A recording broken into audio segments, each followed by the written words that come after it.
कक्षा 10वीं की स्टूडेंट फाइनली आपके यहाँ पर इंग्लिश का अर्धवार्षिक परीक्षा पेपर लिख के आ चुके हैं। आप लोग बहुत से रिकमेंड कर रहे थे कि इंग्लिश का पेपर उपलब्ध कराइए। फाइनली आपके यहाँ पर इंग्लिश का पेपर आ चुका और साथ ही हम आपका यहाँ पूरा पेपर यहाँ पर फुल सोल्यूशन सहित कराने वाले हैं। तो इस वीडियो को आपको एंड तक देखना है और अगर आप यहाँ पर इस पेपर को पूरा अच्छी तरह से याद कर लेते हैं तो आप 75 नंबर लाएंगे। ठीक है, आप यहाँ पर देख लीजिए half yearly exam 23-24 class 10 subject English. साथ ही आपका यहाँ पर समाज 3 घंटे रहने वाला और आपके आते हैं instruction all question all completely. फिर दूसरा तो marks are indicated in front of each question. तो आपके यहाँ पर इंस्ट्रक्शन आते हैं तो आप इंस्ट्रक्शन भी पढ़ सकते हैं। साथ ही वीडियो को लाइक कर लीजिए, चैनल को सब्सक्राइब कर लीजिए क्योंकि पेपर लाने में बहुत ज़्यादा मेहनत लगती है। ठीक है, तो वीडियो को लाइक कर लीजिए। तो चलिए आपको यहाँ पर जूम करके दिखाते हैं जिससे आप यहाँ पर अच्छी तरह देख पाएंगे। तो आप यहाँ पर दिल्ली सेक्शन ये आता है रीडिंग, जिसमें आपका पहला क्वेश्चन आता है read the passage carefully and answer the question given value. ये आपका 5 नंबर का आता है पैसेज, तो इसे आपको यहाँ पर ध्यान से रीड कर लेना। आप यहाँ पर देख लीजिए today perhaps your only association with the world. ठीक है, तो इस तरह से आपको पूरा पैसेज अच्छी तरह से यहाँ पर रीड कर लेना है। ठीक है, स्क्रीनशॉट आप ले सकते हैं। अब चलिए जो इसका पहला क्वेश्चन हम वो देख लेते हैं। तो आपको यहाँ पर ध्यान से देखना और सुनना है, जिससे जो आपके पैसेज है पैसेज तो आपको यहीं पर याद कर लेने हैं। तो पहला था the narrator of the passage is a patient of. तो आपका इसका ए ऑप्शन आता है, आप यहाँ पर देख लीजिए सेरेब्रल अटैक। फिर बी आता पोलियो। ठीक है, इसका सी ऑप्शन आता है डायबिटीज। और फिर डी आता हार्ट। आप यहाँ पर देख लीजिए डी ऑप्शन। तो जो आपके यहाँ पर दिया गया the narrator of the passage is a patient of, तो इसका आंसर रहेगा आपका बी पोलियो। ठीक है, पहले का आपका बी करेक्ट आंसर हो जाएगा। फिर दूसरा था to say something about the future is to.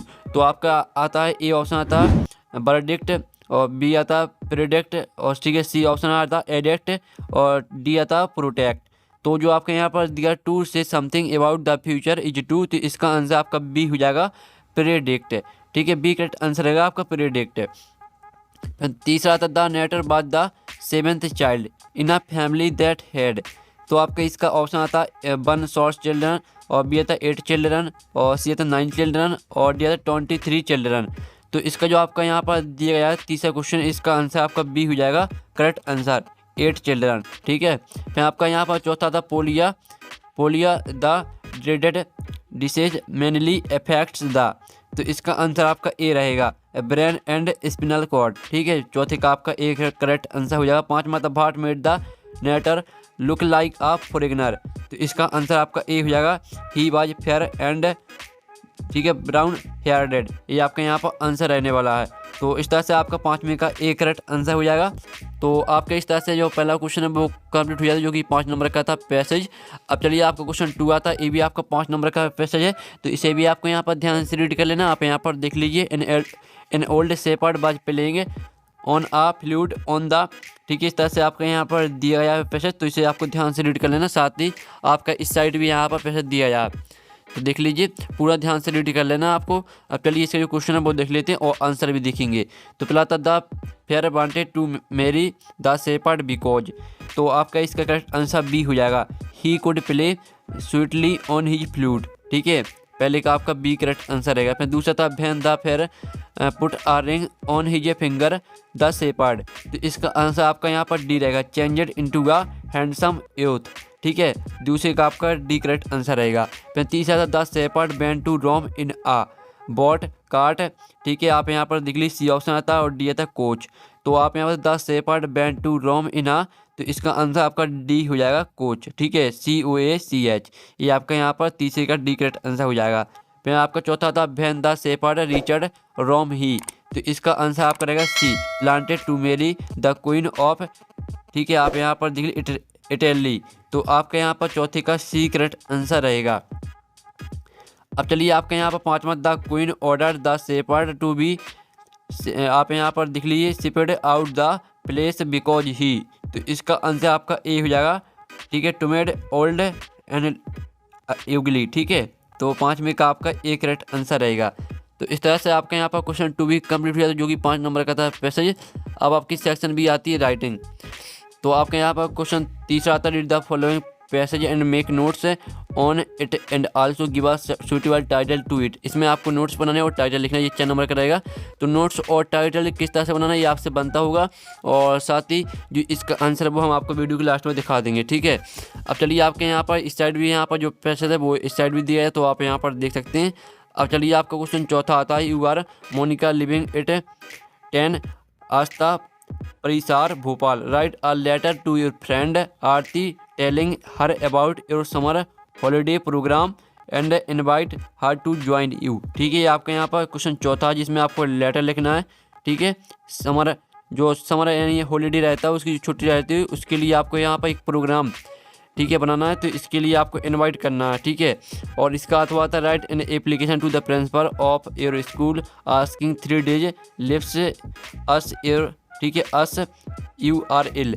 तो इस पर आपको यहाँ पर एप्लीकेशन लिखनी है 3 days के लिए। ठीक है, तो जो आपका इसका अथवा है जिसमें आपको एप्लीकेशन लिखनी है 3 days के लिए, तो इसका आंसर आप स्क्रीन में देख सकते हैं। तो स्क्रीन में आंसर देख लीजिए और स्क्रीनशॉट आप ले सकते हैं। अब चलिए नेक्स्ट क्वेश्चन आता है, right an essay on the any one of the following topic. तो इसमें आपको निबंध लिखना है, in Indian festival one of science importance of trees my hobby. तो जो आपका यहाँ पर दिया इन इंडियन फेस्टिवल, जो इसका निबंध है वो आप यहाँ पर स्क्रीन में देख सकते हैं। तो देख लीजिए और स्क्रीनशॉट ले लीजिए। अब चलिए आपको यहाँ पर क्वेश्चन 6 आता है जिसमें आपकी पिक्चर दी गई, इस पिक्चर को देखकर आपको एक पैराग्राफ लिखना है। तो पैराग्राफ आपको किस तरह से लिखना है वो हम बता देंगे, उससे पहले आपकी सेक्शन सी ग्रामर कंप्लीट कर लेते हैं। तो आप यहाँ पर देखिए क्वेश्चन 7 आता फिर in the blank choosing the correct alternative given the brackets any 5। आपको 5 करने हैं। तो पहला था Ram is sitting dot Radha and सपना। तो यहाँ पर इसमें आ जाएगा Ram is sitting between Radha and सपना। तो इसमें आपका बिटवीन करेक्ट आंसर हो जाएगा। फिर दूसरा था मंडे कम्स आफ्टर संडे। तो इसमें आपका आ जाएगा आफ्टर। ठीक है, बुक आपके हम यहाँ पर करेक्ट आंसर बता रहे हैं, कोई भी आपका रॉन्ग आंसर नहीं रहेगा। तीसरा था the book is on the table. तो इसमें आपका आ जाएगा ऑन। फिर चौथा था we ought to obey our teacher. तो इसमें आपका ऑट टू आ जाएगा। ठीक है, ऑट टू आ जाएगा इसमें चौथे में। पाँचवा था ही इज एन SDM। तो इसमें आपका एन आ जाएगा। और छठवां था they have been playing here since morning. तो इसमें आपका जाएगा सिंस। तो इस तरह से आपके यहाँ पर हो जाते हैं fill in the blanks complete. पहले में आपका बिटवीन, दूसरे में आपका आफ्टर, तीसरे में आपका ऑन, चौथे में आपका ऑट टू, पाँचवें में आपका एन और छठवें में आपका सिंस। ठीक है, इस तरह से आपके हो जाते हैं fill in the blanks complete. अब आते हैं आपके डू एज डायरेक्ट एनी 5। आपको 5 करने हैं। तो पहला था he taught English change the sentence into present indefinite tense में आपको चेंज करना है। तो इसका आंसर आपका यहाँ पर रहेगा, पहले का आंसर आपका यहाँ पर हो जाएगा ही टीचर्स इंग्लिश। ये आपका यहाँ पर पहले का आंसर हो जाएगा। फिर आपका दूसरा था he did his work well change into negative. तो आपको नकारात्मक वाक्य में चेंज करना है। तो इसका आंसर रहेगा he did not do his work well. ये आपका रहेगा दूसरे का आंसर। फिर आपका तीसरा आता है he has taken T change into interrogative में आपको चेंज करना है। तो तीसरे का आंसर रहेगा हैज ही टेकन टी और क्वेश्चन मार्क। ठीक है, आपके यहाँ पर आंसर रहेगा तीसरे का। फिर आपका चौथा यहाँ पर क्वेश्चन आता है जिसमें आपको यहाँ पर मीनिंगफुल सेंटेंस बनाना है। तो इसका आंसर आपका क्या रहने वाला आप यहाँ पर देख लीजिए, children were playing football in the park. ये आपका रहेगा यहाँ पर चौथी का आंसर। फिर पाँचवा आपका आता Aman is very intelligent he can pass this exam easily. तो इसे आपको यहाँ पर 100 डेट का इसमें आपको प्रयोग करना है। तो आप यहाँ पर देख लीजिए पाँचवें का आंसर आपका यहाँ पर हो जाएगा Aman is so intelligent that he can pass this exam easily. आपका रहेगा यहाँ पर पाँचवें का आंसर। आपको 5 करने थे तो पाँचों के आंसर करा दिए और हम आपको स्क्रीन में दिखा रहे हैं डू डायरेक्टेड का सॉल्यूशन। तो इसका स्क्रीनशॉट ले लीजिए जिससे आप यहाँ पर याद कर सकते हैं और समझ सकते हैं। अब चलिए जो आपका 6वां है, जो आपका यहाँ पर 6वां आता है तो आपको 5 करने थे तो हमने पाँचों के आंसर करा दिए हैं। अब चलिए आपके यहाँ पर देख लेते हैं सेक्शन डी आती है जिसमें आपका क्वेश्चन 9 आता है आंसर द फॉलोइंग क्वेश्चन। इसमें आपके 4 क्वेश्चन रहेंगे एक नंबर के। तो पहला आता है who read the letters sent by लैंचो। तो आपका इसका यहाँ पर ये ऑप्शन आता है बी सी और डी। तो इसका करेक्ट आंसर आपका बी रहेगा द पोस्ट मास्टर।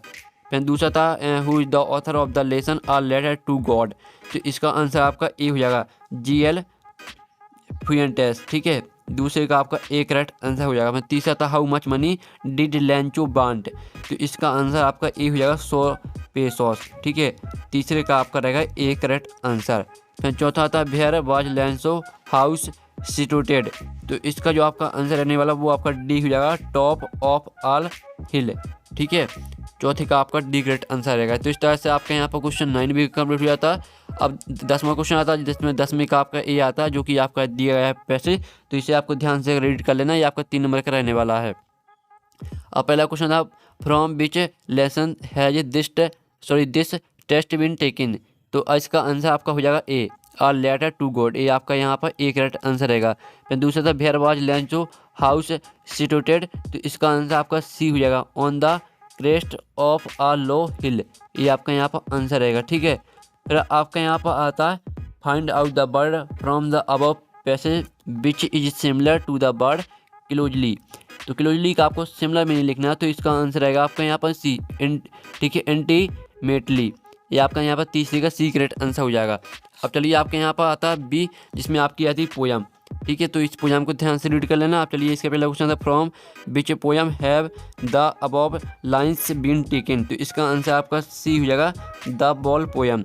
आपको इसमें पूछ रहा है कि जो यहाँ पर लाइन दी गई पोयम 21 पोयम की हैं, तो इसका आंसर है द बॉल पोयम। ठीक है, पहले का आपका सी करेक्ट आंसर रहेगा। फिर आपका इसका यहाँ पर दूसरा क्वेश्चन आता है which of the following bird is similar to the bird merely, तो इसका आंसर आपका बी हो जाएगा हैप्पीली। फिर तीसरा था वेयर डिड द बॉल गो, तो हमने यहाँ पहले से यहाँ पर आंसर लिख दिया था द बॉल बांट इन द वाटर, ये आपका रहेगा यहाँ पर तीसरे का आंसर। अब क्वेश्चन 11 आता है, जिसमें आपके क्वेश्चन आते हैं तो एनी 6 आपको 6 करने हैं और आपके साथ क्वेश्चन दिए, तो क्वेश्चन देख लीजिए, स्क्रीनशॉट ले लीजिए। और क्वेश्चन 12 में आपको 2 करने हैं, 3 क्वेश्चन दिए गए हैं, सभी के आपको आंसर लिखने हैं और सभी क्वेश्चन को आपको यहाँ पर अच्छी तरह से रट के जाना है, अच्छी तरह से याद करके जाना है। और क्वेश्चन 13 देख लीजिए, इसमें भी आपको 2 करने हैं, 3 दिए गए हैं और नंबर भी आप यहाँ पर देख लीजिए। 14वां क्वेश्चन देखे थे, जिसमें आपको एक ही करना है। 14वें क्वेश्चन में अथवा दिया है, जो भी आपसे बनता है वो आप कर सकते हैं। 15वें क्वेश्चन में भी आपको यहाँ पर सेंटर आइडिया लिखना है द बॉल पोयम पर। ठीक है, आपको इस पर यहाँ पर सेंटर आइडिया याद करना है और इसका अथवा देख लीजिए, फिर 16वां क्वेश्चन देख सकते हैं। तो इस तरह से आपका पूरा पेपर यहाँ पर कंप्लीट हो जाता है और साथ ही जो आपके क्वेश्चन है इनका सॉल्यूशन मिल जाएगा आपको यहाँ पर टेलीग्राम ग्रुप में, और टेलीग्राम ग्रुप की लिंक वीडियो के डिस्क्रिप्शन दी रखी है। साथ ही इसका पीडीएफ डाउनलोड करना चाहते हैं तो पीडीएफ की लिंक भी वीडियो के डिस्क्रिप्शन दी रखी है, तो आप वहाँ से इसका पीडीएफ डाउनलोड कर सकते हैं। तो हम यहाँ पर नेक्स्ट वीडियो में देखते हैं, बाय बाय।